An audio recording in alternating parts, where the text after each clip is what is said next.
Staan saam met my en ons sê, o Jesus kan alles doen, alles doen, alles doen. Jesus kan alles doen, alles doen. Hy is die Alpha, die Omega, die begin, die einde. Jesus kan alles doen, alles doen. O Jesus kan alles doen, alles doen, alles doen. Jesus kan alles doen, alles doen. Ja, hy is die Alpha, die Omega, die begin, die einde. Jesus kan alles doen, alles doen. Halleluja! Aan die koning, aan die eeuwe, die onverderfelijke, onzienlijke, alleen wijze God. Kom toe hier in heerlijkheid, tot in alle eeuwigheid. Amen. Amen. Kom toe hier in heerlijkheid, tot in alle eeuwigheid. Amen. Als die koning van die eeuwe, die onverderfelijke, onzienlijke, alleen wijze God. Kom toe hier in heerlijkheid, tot in alle eeuwigheid. Amen. Amen. Kom toe hier in heerlijkheid, tot in alle eeuwigheid. Amen. Als mijn beker van blijdschap verroert, als mijn beker van blijdschap verroert, dan ik makkelijk wil naar hele zending af. Als mijn beker van blijdschap verroert, als mijn beker van blijdschap verroert, als mijn beker van blijdschap verroert, dan ik makkelijk wil naar hele zending af. Als mijn beker van blijdschap verroert.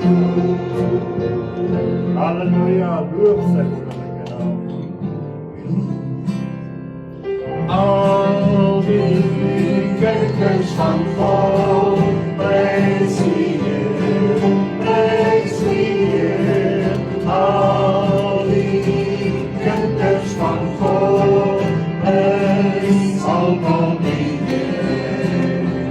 Verblij julle, want Jesus kom, die dag weer aan, ons om te staan. Verblij julle, want Jesus kom, wees blij, wees blij, wees blij. Al die kinders van God, prijs die Heer, prijs die Heer. Al die kinders van God, prijs almal die Heer. Verblij julle, want Jesus kom, die dag weer aan, ons om te staan. Verblij julle, want Jesus kom, wees blij, wees blij, wees blij. Verblij julle, want Jesus kom, die dag weer aan, ons om te staan. Verblij julle, want Jesus kom, wees blij, wees blij, wees blij. Halleluja. Vanmorgen net bly te kan wees, ontstaan onder een bediening, ontstaan onder een God se woord, ontstaan onder die Heilige Gees. En ons kan almal net saamstem, hoe groot is die Here en die prys sy wonderlike naam. Al die lof en al die eer kom nie toe. Al die lof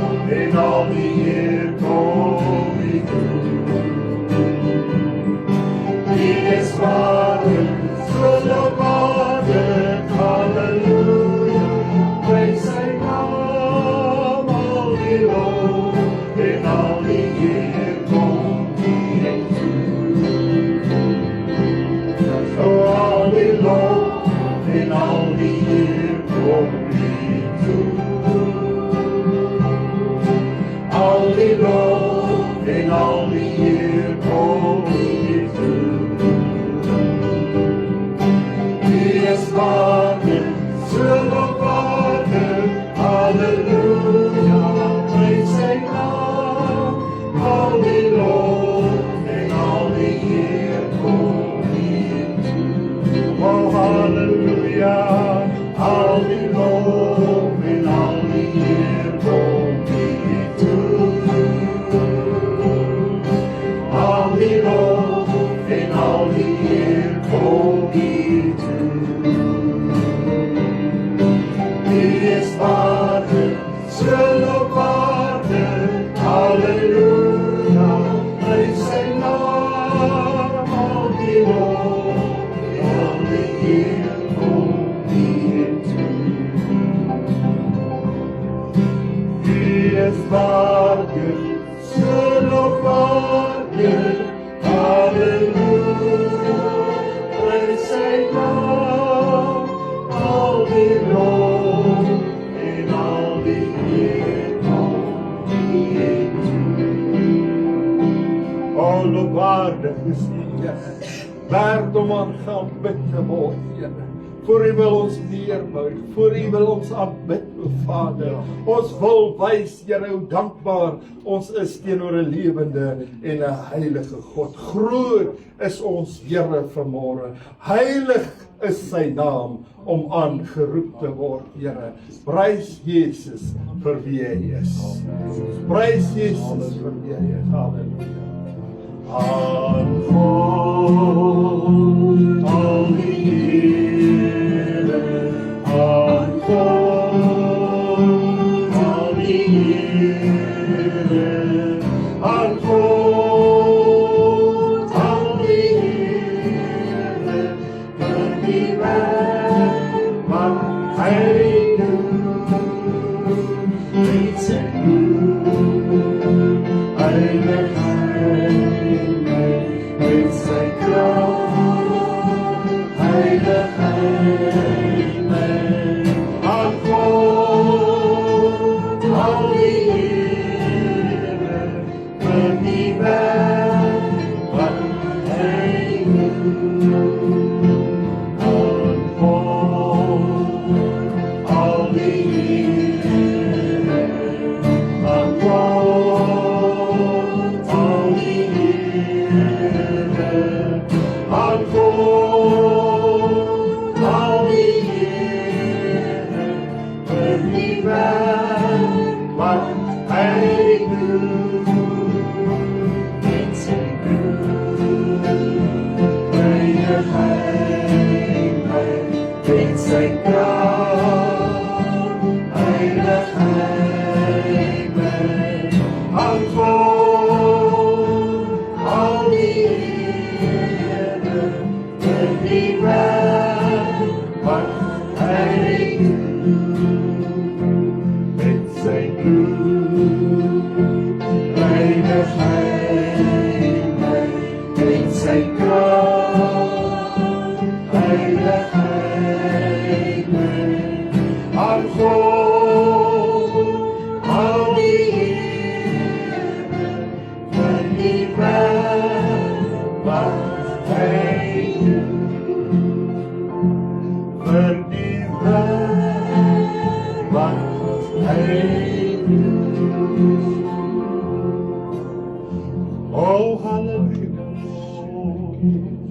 Rubuntu rubusirien, rabanda rabayendu, kushana rabanda rabayendu, kushene rebende rebesi. Hallelujah, Lord. Here, U doen 'n groot werk in ons lewe. Ons wil dit erken. Here, om net hier te staan in U teenwoordigheid. Met daardie bewustelik, Here, waar 2 of 3 in U naam is, daar is U. Met daardie bewustelik dat U Gees nie een van ons oorsien nie. Dat ek net vanmôre kan sê, Here, doen U groot werk in my. O Here, ons is net hier om vanmôre net 'n nuwe besluit te neem, 'n kragtige besluit te neem, 'n besluit waarin ons kan sê, Here, haal uit, neem weg, Voeg by, o Here. Maak ons sterk vanmôre. Daar's weke wat kom, daar's maande wat kom, Here, maar ons wil in U teenwoordigheid bly, Here. Nog meer, Here, ons wil in U voetspore bly. Daarom bid ek vanmôre, Here, seën ons. Salf elkeen van ons vanmôre in die naam van die Vader, die Seun en die Heilige Gees. Vader, ons gee hierdie diens oor aan U. Verder deur U woord spreek met ons in Jesus naam. Amen. Amen. Kom ons weer ons sit plek.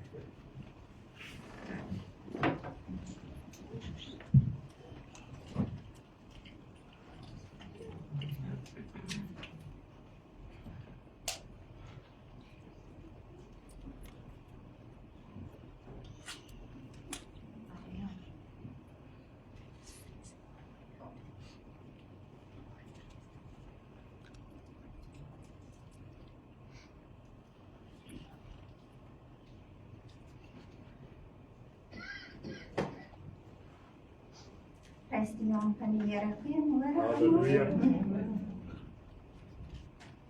Toe die instap toe sê ek, weet jy preek, ek sê ek het tog eintlik nie geweet ek preek nie. Maar die Here is goed. Gister sit ek so in voorberei, maar Rein kom so na my toe en sy sê vir my, of sy roep vir Marie, sy sê, Mama huil, Mama huil. En asof dit nie iets is wat ek doen nie gewoonlik nie. Ek is maar iemand wat gewoonlik in die kamer gaan sit en huil, jy weet ek kan nie. Maar die Gees was so op my gewees met die woord en ek sê, Vader, dis oor die woord wat ek so sit en huil. En sy sê vir my, Mama, moet dit nie môre doen. En sy trek hierdie gesigte vir my dat ek nou moet sien hoe dit gaan lyk. Ons ek nou vanoggend hier huil, maar ons gee net oor aan die Gees in Jesus naam. Amen. Amen. Ons tema vanoggend is moet nie God beperk nie. En ons is nog nie klaar met die kruisiging. Ons hoofskrif is Matteus 27 vers 45 tot 46. Net die 2 verse.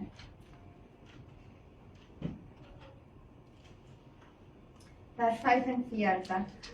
En van die 6de uur af het daar duisternis gekom oor die hele aarde tot die 9de uur toe. En omtrent die 9de uur het Jesus met 'n groot stem geroep en gesê, Eli, Eli, lama sabachthani, dit is my God, waarom het U my verlaat? Hemelse Vader, Here, dankie vir U woord, Here, wat vanoggend, Here, net kan uitgaan, Here.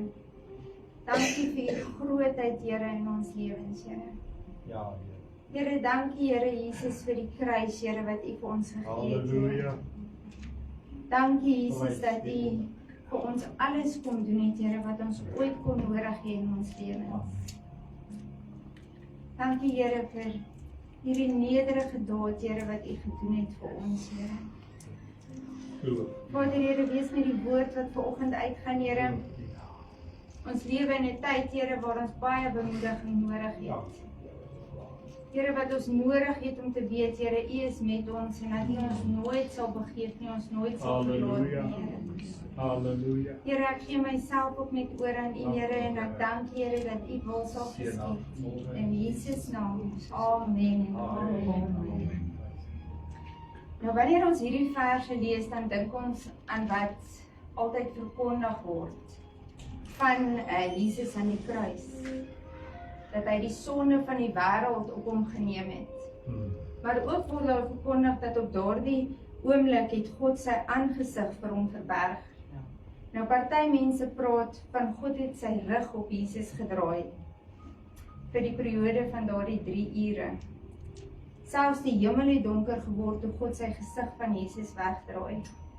Jesus self het uitgeroep in verlatenheid. My God, waarom het U my verlaat? Maar wat is hierdie uitroep van Jesus in sy donkerste uur? My God, waarom het U my verlaat? Die aanhaal was van 'n profesie in die Ou Testament wat tot vervulling moes kom voordat hy sy laaste woorde kon spreek. Dit is volbring. Wat as hierdie uitroep van Jesus openbaar dat God in die donkerste lyding verlossing kan bring? was die kruisiging dan nie direk God se plan van verlossing nie. Onlangs het ek met 'n persoon gepraat oor die vergifnis van sy sondes. En die persoon het vir my gesê, hy bid elke aand. Partykeer vergeet hy, of partykeer as hy dink hy het vergeet, dan bid hy miskien 2 of 3 keer. Maar God weet nie van al sy sondes nie. En ek sê toe vir die persoon, maar God weet van alles. God het alles gesien. En hy het net skaam sy skop plat sak en net vir my gesê, dat God weet nie van alles nie. God het nie alles gesien. En ek sê toe net vir die persoon, maar sou dit nie makliker gewees het, om net te kon sê, God vergewe my al my sondes. En te glo dat dit moontlik is, in plaas van om daar te gaan en alles uit daardie put uit te probeer grou. Nie een van ons kan in elk geval onthou alles wat ons gedoen het, vandat ons kinders was nie. So net om te sê, God vergewe my al my sondes. En net te glo, God is in staat om dit te doen. Wanneer ons sê, God weet nie, of God kan nie sien nie, dan beteken dit om God te beperk. En lees maar net Openbaring, en dan sal jy sien dat niks is groter as God nie. Ja, halleluja. Die sonde self is nie groter as God nie. Kom ons kyk gou vandag na 'n paar voorbeelde in die Bybel waar God direk na sonde gekyk het. Toe Adam en Eva die eerste sonde gepleeg het, het God afgegaan na hulle toe, soos sy gewoonte was, om saam met hulle te gaan wandel. Maar God het geweet, hulle het gesondig. God het dit gesien, maar hy het hulle nog steeds gaan soek. Met ander woorde, God was in die teenwoordigheid gewees van sondige mense. En God het direk met hulle gepraat. Genesis 3 vers 8. En hulle het die stem van die Here God gehoor, terwyl hy wandel in die tuin in die aandwindjie. En die mens en sy vrou het hulle verberg vir die aangesig van die Here God, tussen die bome van die tuin. Vers 9. Toe roep die Here God na die mens en sê vir hom, waar is jy? En hy antwoord, ek het die geruis gehoor in die tuin en gevrees, want ek is naak, daarom het ek my verberg. So wat het God gedoen die oomblik toe hy geweet het, Adam en Eva het gesondig? Het hy sy gesig weggedraai en gesê, ek kan nie na julle kyk nie, omdat julle gesondig het. Nee, God praat verder met hulle. Hy verduidelik vir hulle wat hulle sonde, wat die gevolge van hulle sonde nou is. Hy verduidelik vir hulle wat die gevolge van hulle sonde op hulle nageslag gaan hê. En hy trek selfs vir hulle klere aan van vel, om hulle naaktheid te bedek. Genesis 3 vers 21. En die Here God het vir die mens en sy vrou rokke van vel gemaak en hulle dit aangetrek. Nadat Adam en Eva gesondig het, is hulle uit die tuin uit en hulle het 2 seuns gehad. Hulle het vir Kain en Abel gehad. Kain en Abel het albei offers gebring vir die Here. Abel se offer is aanvaar, Kain se offer is nie aanvaar nie. En Kain het kwaad geword en hy het sy broer doodgeslaan. Het God toe die eerste moord op 'n mens plaasvind, sy oë weggedraai en gesê, ek kan nie na jou kyk nie, Kain? Of het God met Kain gepraat, het hy hom aangespreek oor sy moorddadige sonde daad? Genesis 4 vers 9 tot 10. Toe sê die Here vir Kain, waar is jou broer Abel? En hy antwoord, ek weet nie, is ek my broer se wagter? En hy sê, wat het jy gedoen? Die stem van die bloed van jou broer roep na my, van die aarde af. So het God die sondedaad van Kain gesien. Hy het dit net nie goedgekeur nie. Hy het vir Kain tot verantwoording geroep en hy het die straf aangekondig. Daarna as ons verder lees, sien God die sonde van die mense raak in die tyd van Noag. Genesis 6 vers 5. Toe die Here sien dat die boosheid van die mens op die aarde groot was, en al die versinsels wat hy in sy hart bedink altyd deur net sleg was, het die Here berou dat hy die mens op die aarde gemaak het, en daar was smart in sy hart. So hier sien ons moenie vir God beperk. God het al die sonde van die mense op hierdie aarde gesien. So het God ook my en jou sondes gesien. In die geval van Genesis 11, met die bou van die toring van Babel, daal God neer om alles te besigtig waarmee die mens besig is. Genesis 11 vers 5. Toe daal die Here neer om die stad en die toring te besien, waaraan die mensekinders gebou het. So hier het God weer eens neergekyk op die sonde van mense. Daarna sien ons in die tyd van Abraham, dat God weer neerkyk op die mense se sonde van Sodom en Gomorra. Genesis 18 vers 20 tot 21. Verder het die Here gesê, die geroep oor Sodom en Gomorra is werklik groot, en hulle sonde is waarlik baie swaar. Ek wil neerdaal en sien, of hulle werklik gehandel het, soos die geroep oor hulle is wat by my gekom het. En so nie, ek wil dit weet. So is dit nie 'n interessante stelling nie. God wil sien wat die mense maak, hy wil weet wat ons doen. Om te sê God kan nie op sonde of sondige mense neerkyk nie, of God weet nie van ons sonde nie, is om God te beperk en te sê God is nie alomteenwoordig nie. Want as ons glo God is alomteenwoordig, dan beteken dit hy is alom teenwoordig. As jy die twee woorde skei, met ander woorde, hy is heeltyd, maak nie saak waarmee jy besig is nie. God is teenwoordig. Halleluja. Tog sou dit vir ons sekere uitkoms gebied het, as God nie alles kon sien nie, en nie alles kon weet nie, nie waar nie. Hierdie is net 'n paar voorbeelde in die Bybel, om vir ons te wys, dat God sien, hy kyk op sonde, en hy kyk op sondaars, en hy praat ook direk met sondaars. God is wel bewus van die dade wat op hierdie aarde gebeur. Daar is niks wat vir sy aangesig ooit verberg kan wees nie. Is daar 'n vers in die Bybel wat mense wel aanhaal om te staaf dat God nie na sonde kan kyk nie? Ja, daar is, maar net die eerste deel. Habakuk 1 vers 13. U wat rein is van oë om die kwaad aan te sien en die onreg nie kan aanskou nie. Waarom aanskou u die trouelose? Swyg u wanneer die goddelose die verslind wat regverdiger is as hy. So as dit nou maar net vir die eerste gedeelte was, kon hulle dit gebruik het om te sê God is te heilig om op sonde of sondaars neer te kyk, maar nou is daar die tweede gedeelte, waarin Habakuk vir God vra, waarom aanskou u die trouelose, die sondaar? En dit is waaroor hierdie vers gaan. Dit gaan oor Habakuk wat nie kan verstaan, hoe kan God dit raak sien en dit verdra nie? So om te kyk na is parallel van om te verdra. En Habakuk wys na God se heiligheid. Hy sê vir God eintlik, u is te heilig om na al hierdie kwaad te kyk. Maar reg deur die Bybel sien God die sonde van mense raak. Tog is ons geleer dat God het sy aangesig van Jesus af weggedraai, toe hy die sondes van die wêreld op hom geneem het. Spreuke 5 vers 21 sê vir ons, want elke mens se weë is voor die oë van die Here en hy weeg al sy gange. Die Nuwe Lewende Vertaling sê die Here sien alles wat 'n mens doen. Hy weeg elke tree wat jy gee. Ons as mense natuur is om God te beperk, omdat ons nie sy grootheid kan begryp nie.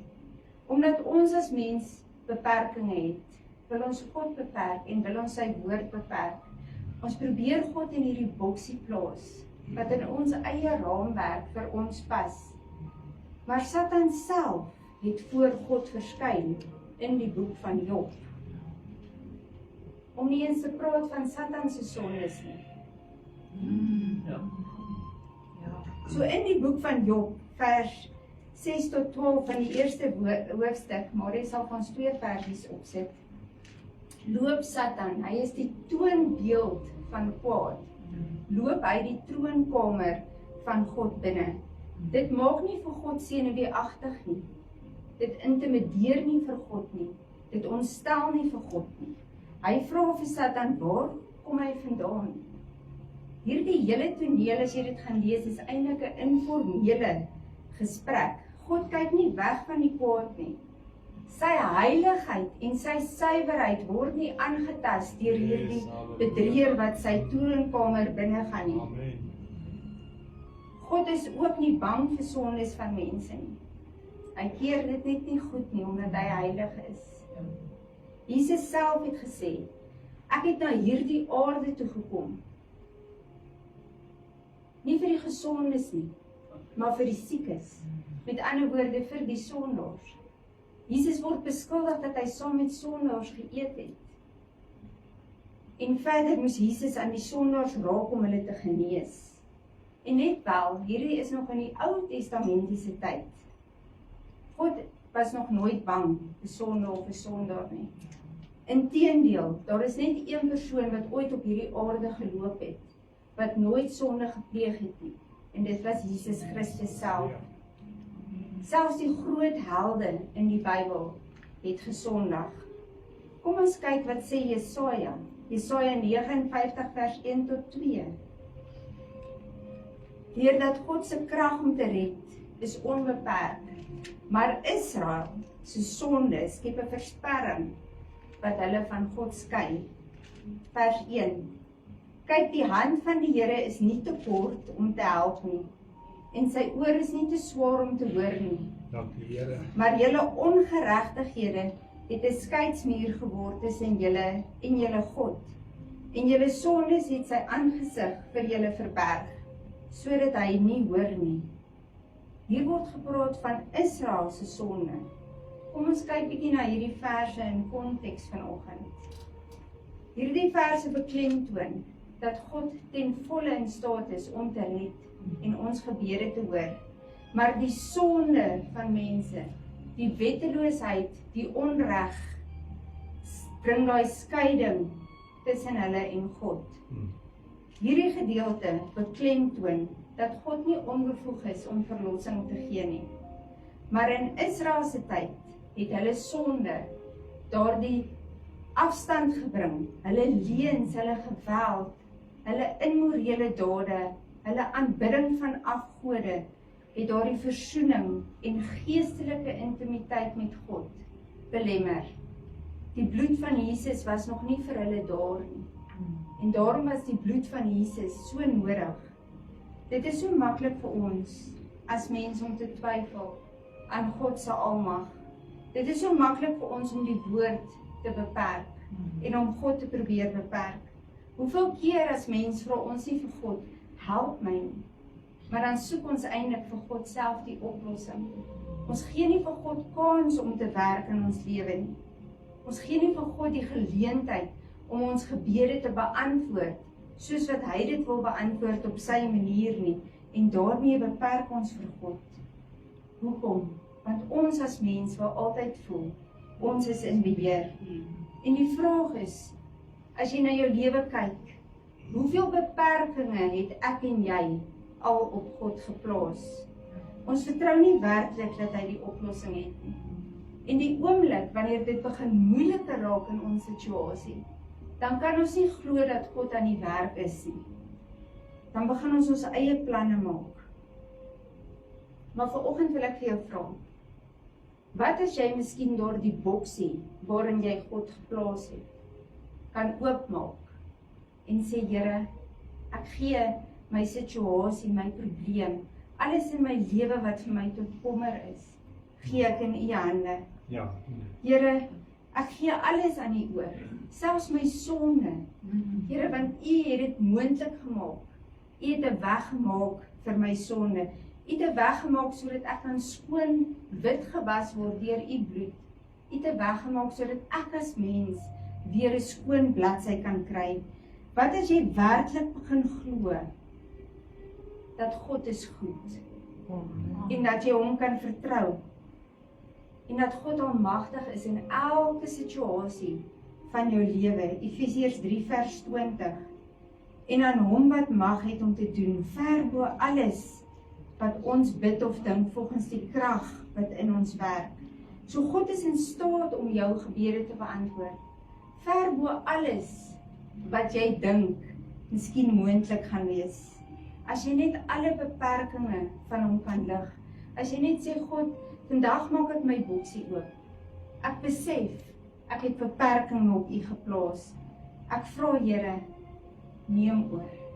Neem U beheer oor my lewe, oor my omstandighede, oor my kinders se lewens, wat ook al vir jou kommer veroorsaak. Dan eers kan God oorneem. En weet jy watter juk vat dit van jou skouers af as jy kan oorgee.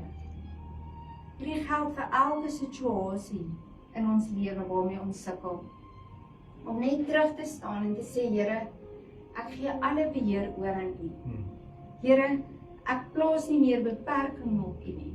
Jy sien, ons God is groter as wat ons ooit kan dink. Halleluja. Sy denke, sy planne is groter as ons omstandighede. Maar miskien is dit tyd om hom te begin vertrou. En Efesiërs 3 vers 20 oor jou lewe te begin verklaar. En te begin verstaan dat God is goed. En God het meer vir jou as wat jy ooit aan kan dink. Moet nie vir God langer in jou lewe beperk nie. As jou lewe stil staan, as dit vir jou voel asof jy stagneer, dan gee ek vanoggend vir jou die antwoord. Dit is wat fout is in jou lewe. Jy het vir God beperk. God het 'n plan vir jou lewe, sê hy vir ons.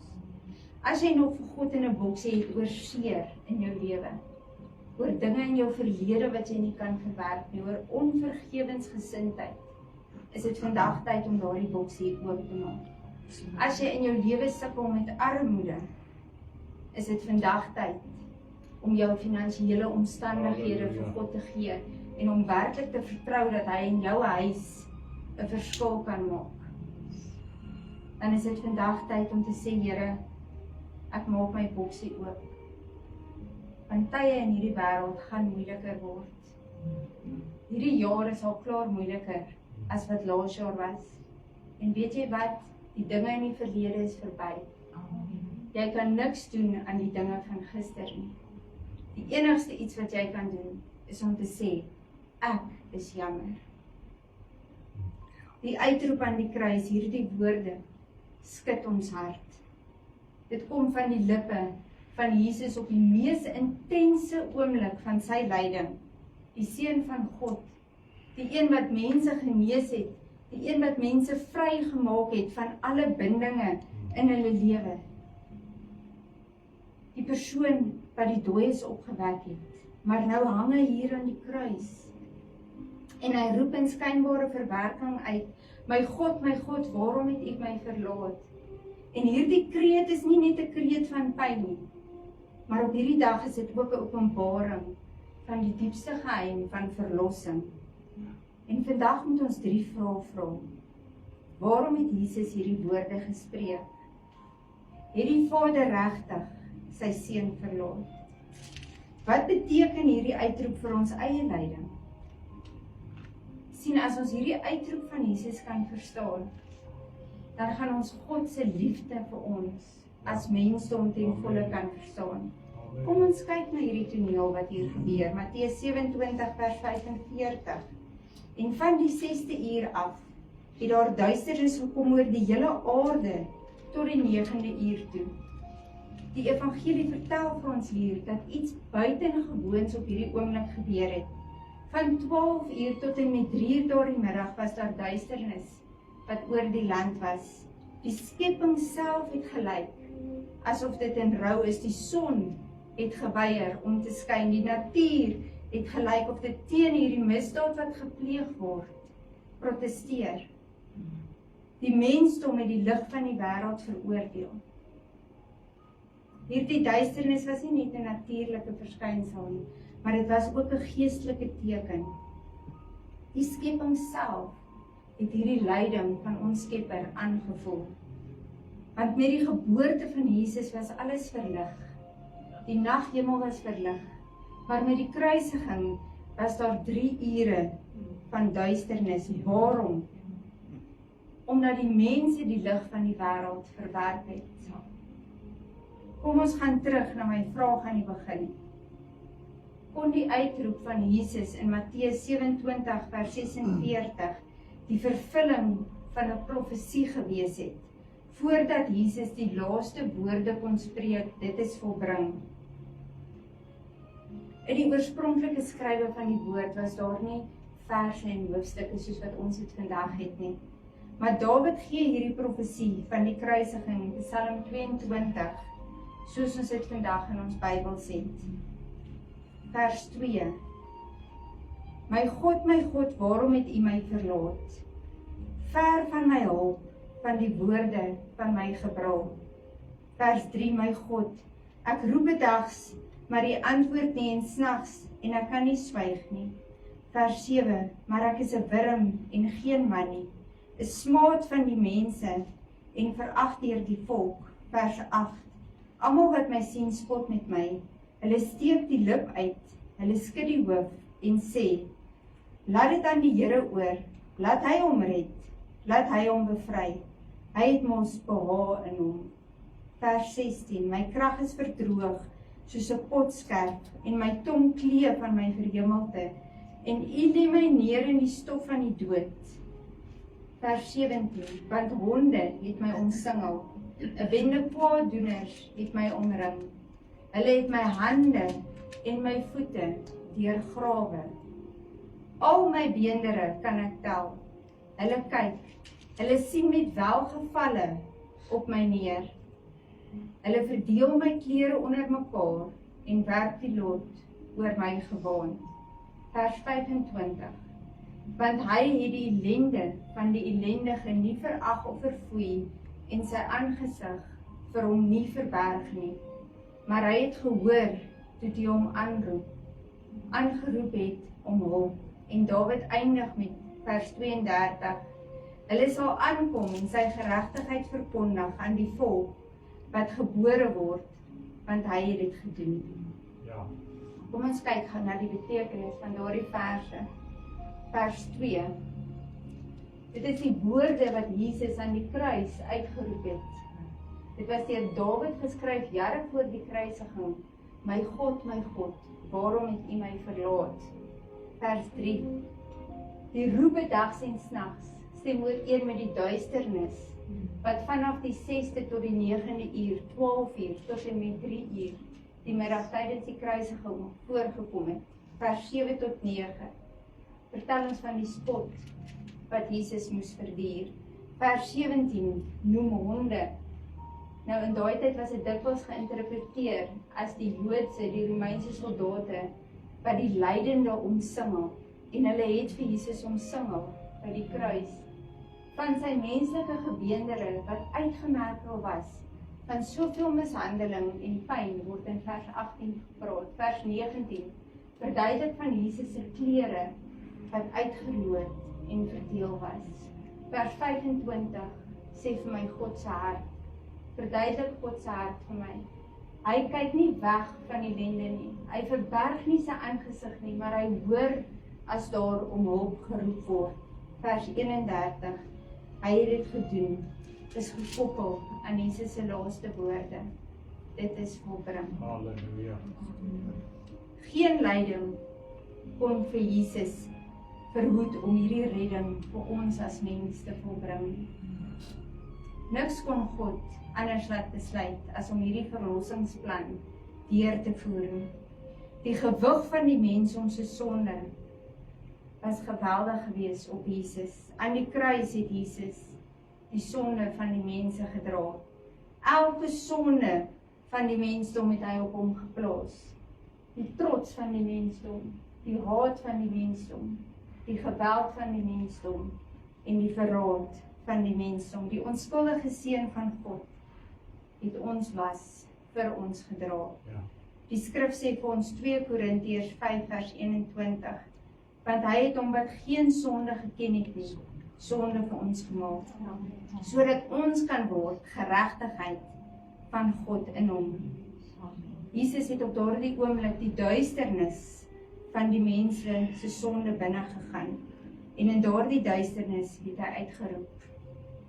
Dink aan die verlatenheid wat Jesus nie net daai tyd van die 3 uur ervaar het nie, maar ook deur die loop van die kruisiging. Die mense vir wie hy gekom het hom verwerp, het hom gespot, die skares het geskree, kruisig hom. Sy eie disippels het hom verwerp. Die een het hom verloon, die ander een het hom verraai, en die ander het weggehardloop. Die kruis is hoog opgetel, soos 'n plek van vernedering. Die hemel het stil gelyk. Die hemele was bedek in duisternis. Dit het gelyk asof alles hulle troos van Jesus af wegvat. En daarvoor was ons sonde ook nog op hom. Waarom het Jesus dit ervaar? Jesus het hierdie verlatenheid ervaar vir 'n diepgaande rede. Hy het die diepste lyding ervaar wat daar ooit was, sodat elke mens dit nie hoef te ervaar nie. Maar is dit nie so nie dat die lewe is hard? En soms voel dit vir ons of God stil is. Voel dit vir ons of ons gebede nie beantwoord word nie. Voel dit vir ons of ons lyding onverdraagsaam is. Maar Jesus het hierdie ervaring betree, sodat elke persoon wat in lyding is, nie sonder God se teenwoordigheid hoef te wees nie. Selfs wanneer ons verlate voel, is God naby. En daarom wil ek vandag vir jou sê, moet nie vir God beperk nie. God is in staat om enige iets in jou lewe te doen, as jy hom net sal vertrou. As Jesus uit die dood kon opstaan, dan kan God jou probleme hanteer. Niks is te groot vir hom nie. Soms is ons self die oorsaak ongelukkig dat ons gebede nie beantwoord word nie. Want ons vertrou God nie. Ons kan dit nie vir hom oorgee en ons kan dit nie daar los nie. Want ons wil altyd beheer hê oor elke situasie. Ons vertrou nie vir God dat hy dit op 'n bonatuurlike manier vir ons kan beantwoord nie. Sodra dinge begin snaaks lyk in jou lewe, dan wil jy amper soos terugtrek, want dit is nie volgens jou opvoeding of jou standaarde nie. Dit laat my dink aan Abraham en Sarah, wat self vir God die oplossing bewerk het, of probeer bewerk het, deur die geboorte van Ismael. Tog beperk ons God ook so in ons eie lewens. Jy sit en jy bekommer jouself oor dinge, en dan bid jy, en dan bekommer jy maar net weer verder. En dit sê maar net, as jy nie vrede het nie, het jy nie werklik oorgegee nie. Dit beteken, jy glo nie werklik in God se almag nie, en jy het nie oorgegee nie. Moet nie vir God in 'n boksie plaas nie. Moet nie vir God beperk nie. Filippense 4 vers 6 tot 7. Wees oor niks besorg nie, maar laat julle begeertes en alles deur gebed en smeking met danksegging bekend word by God. En die vrede van God wat alle verstand te bowe gaan, sal julle harte en julle sinne bewaar in Christus Jesus. So as jy dus besorg bly nadat jy gebid het, dan beteken dit jy het nie oorgegee nie. Want as jy werklik oorgegee het, sal jy God vertrou en sal jy hom begin loof en dank en prys vir die uitkoms. Moet nie God beperk nie, want niks is vir hom verberg nie. Nie jou lyding nie, nie jou roep om hulp nie, nie die uitkoms is nie eens vir hom beperk of uitsig nie. God kan enigiets vir jou doen. 1 Johannes 1 vers 9. As ons sonde bely, hy is getrou en regverdig om ons sonde te vergewe en ons van alle ongeregtigheid te reinig. So nie eens die vergifnis van sonde is buite sy bereik nie. Die uitroep van Jesus aan die kruis is egter die uitroep van baie mense vandag. Baie mense vra, waar is God? Veral wanneer hulle te doen het met siekte, met verlies, met eensaamheid, met armoede. Baie gelowiges ervaar geestelike duisternis, geestelike aanvalle, depressie, gedagtes van selfmoord. Selfs die groot gelowiges het dit ervaar. Ek glo dat Jesus het die begin van Dawid se profesie aangehaal toe hy aan die kruis gehang het. Vir almal wat ore gehad het om nog te kon hoor. En die voltooiing van die profesie het hy deurgemaak, sodat sy laaste woorde die aarde kon vul. Dit is volbring. Ek glo God het nie sy rug op Jesus gedraai nie. Jy mag anders glo.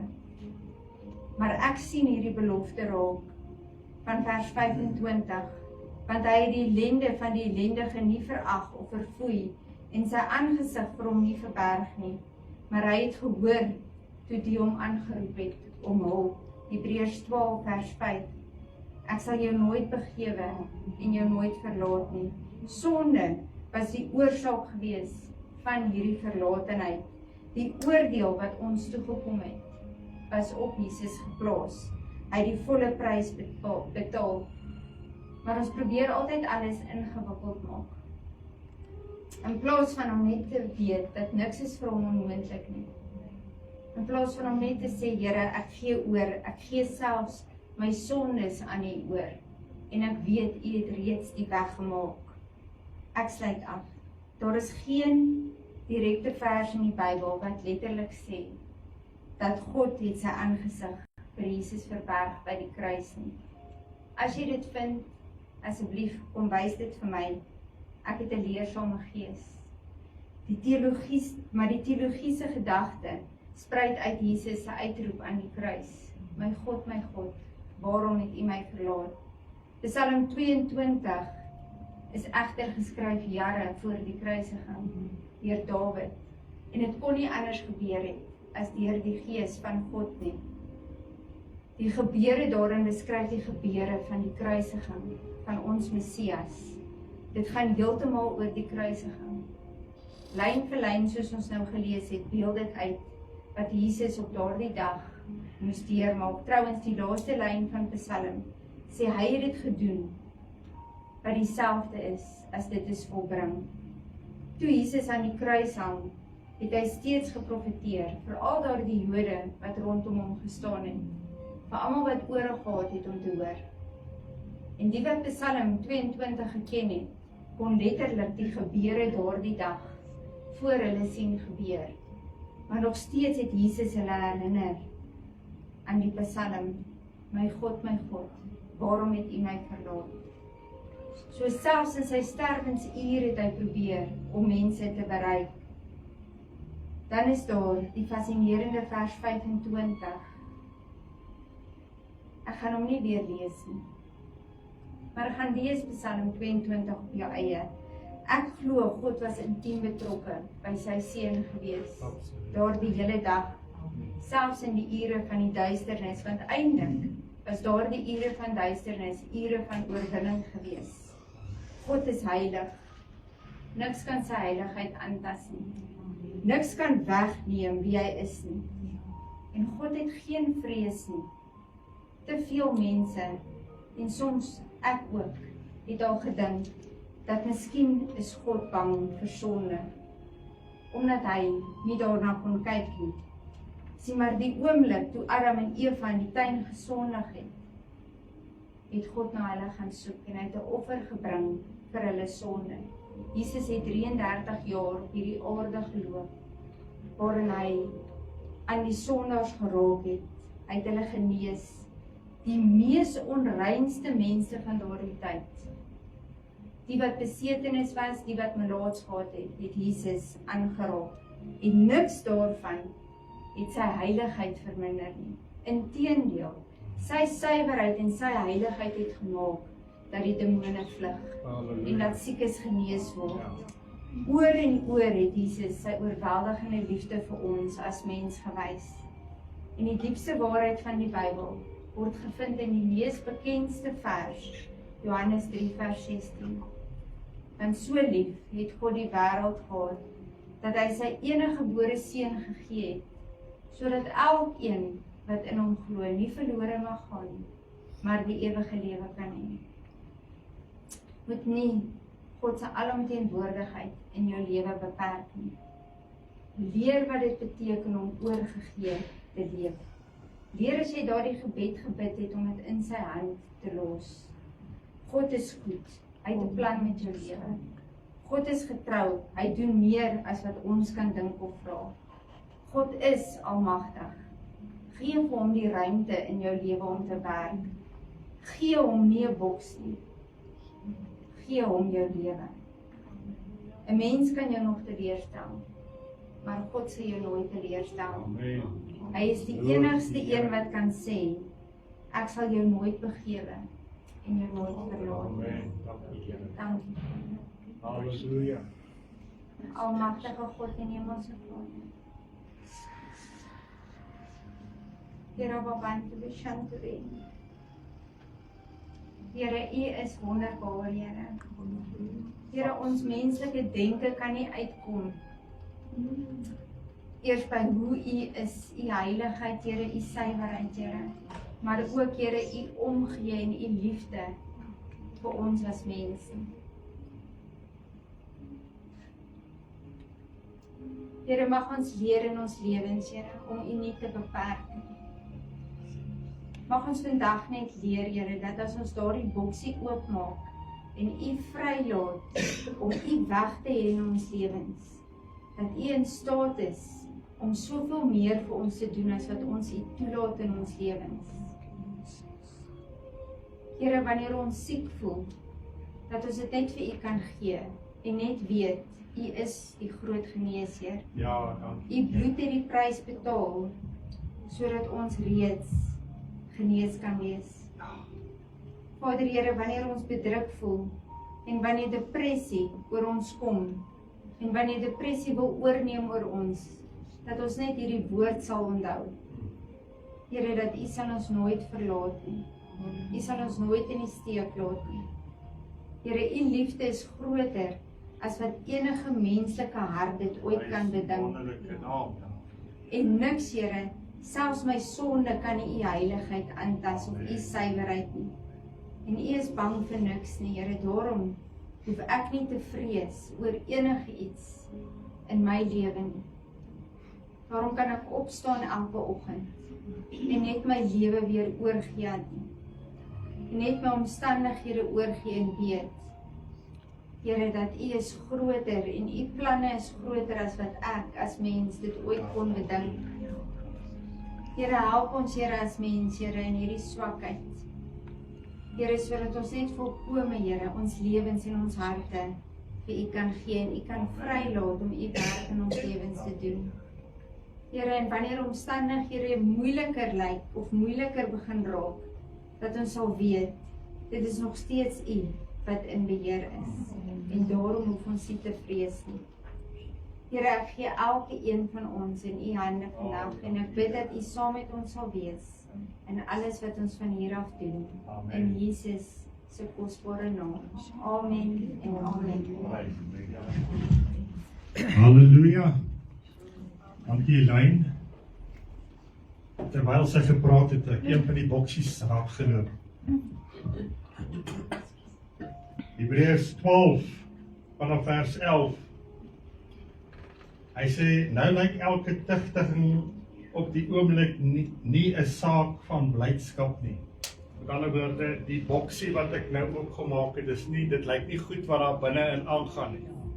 Maar hoor die krag en die liefde van die Here nie. Hy sê, maar later lewer dit egter vreugdevolle vrug van geregtigheid vir die wat daardeur beoefen is. Ek sien hy boksie.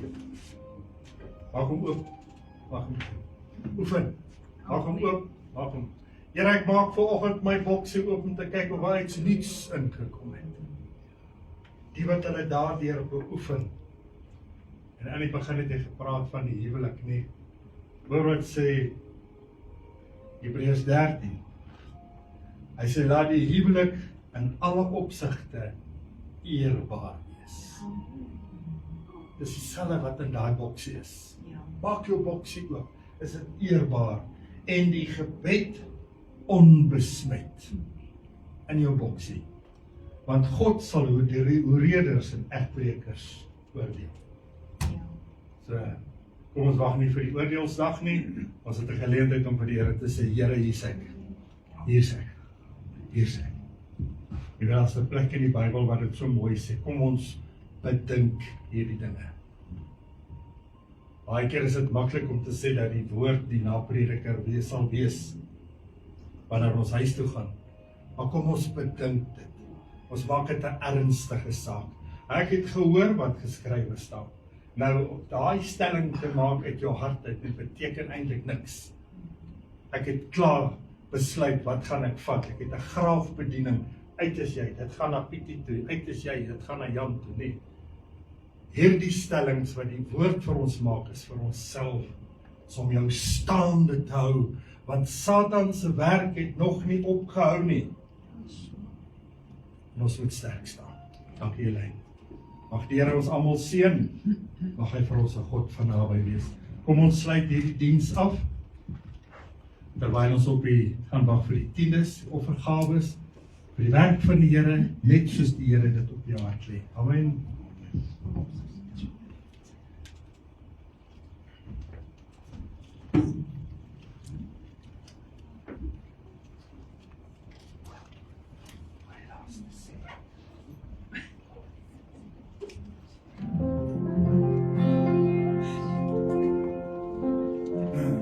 Staan saam met my.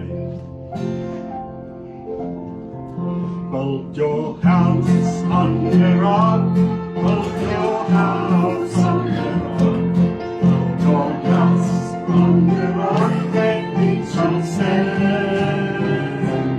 It's the power of the sun that can stand against God's word.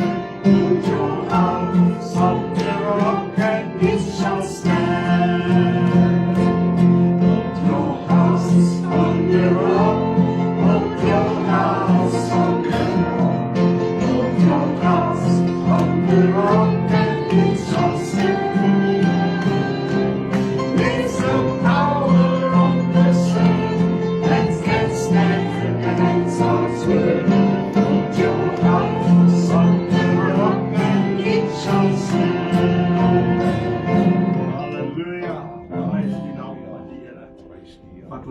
Floris. Here, ons wil vir u vanmôre so dankie sê vir die kosbare woord wat uitgevloei het, Here, tot elkeen van ons. Here, en dit is so waar, ons bevind ons in 'n tyd, Here, van waarskuwings en bemoedigings, Here.